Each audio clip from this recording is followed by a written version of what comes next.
G'day, I'm Dale. Welcome to Dorbessa Timbers. I'm in the shed mahal today and I've got the crankies. Well, not really the crankies, but I'm getting a little bit over it. I've had this belt linisher for ages and it's just a cheap, generic sabre jobby. And I've had dramas with it right from the word go. Now, most of the problem is that it wouldn't actually take any load on it without everything stopping, which I thought might have actually been that the motor was so pathetically underpowered, which is actually true to a point. But after a little bit of mucking about, I thought we should actually have a proper fiddle and see if we could fix it. So this is a bit of a process. You can hear from the spooler right from the word go that that's not wanting to really run particularly great. Now, this has been like it since it came out of the box when I first got it.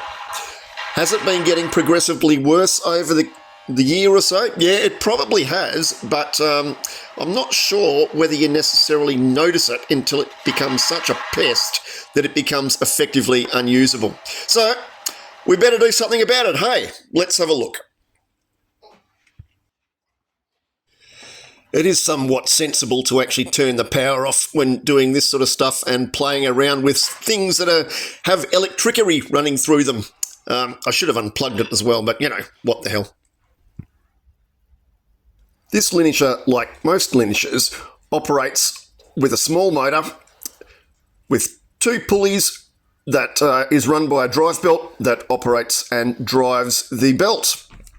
In this case, it's got a little small 375 watt motor that you can see there. Now, if I'm looking down in there, and I can't really see particularly well, but that belt is really, really wibbly wobbly and loose. I didn't want to have to pull the whole complete thing apart, including the plate on the front there. So what I decided to do was, apart from replacing the belt, which was always an option, was to have a little bit of a squiz at the motor mounts. Because I had a funny feeling, and you can see it there, that those motor mounts weren't actually attached properly when the thing was manufactured and put together. So I reckon that's been half of the drama. Let's have a crack at trying to fix it, hey?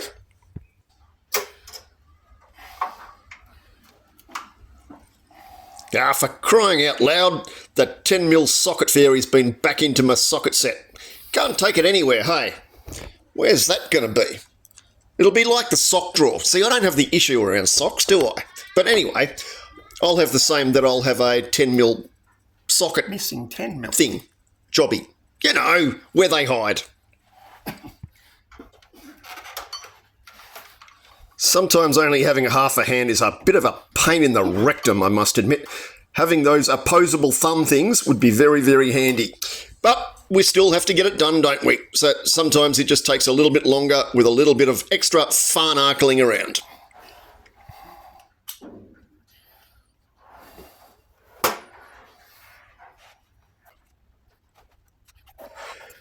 With the power off, so we make sure that we don't accidentally nuke ourselves, which would not be a very friendly thing to do. It's just having a bit of a squiz at those mounts. Now, they really were not tight at all. I mean, look at that. That was hardly even a push. They were as loose as. So I reckon that'd be half of the problem.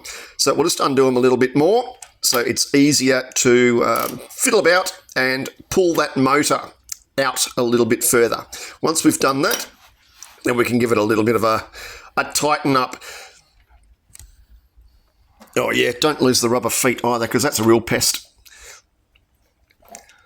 Now, trying to wedge that out is sometimes a little bit of a pest. So grabbing yourself a little bit of weaponry. Now, don't do this to your favourite turning chisel, whatever you do, but it was just what I had at hand. I should have actually gone and got a pry bar. But you can see that's actually moving, and it's moving a fair whack. So I think we may end up having a little tiny bit of a win here, which would be absolutely awesome, because this has been somewhat of the bane of my existence for I don't know how long. I should have fiddled with it earlier, but I just couldn't be bothered.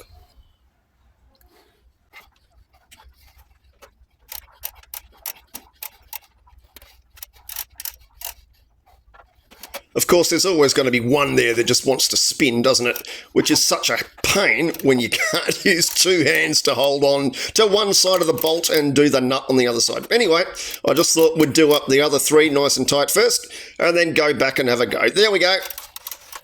Oh, got him. Now, you need an opposable thumb or two hands to actually take a socket out of the socket wrench, or just a good set of teeth like that. Again, my dentist hates me.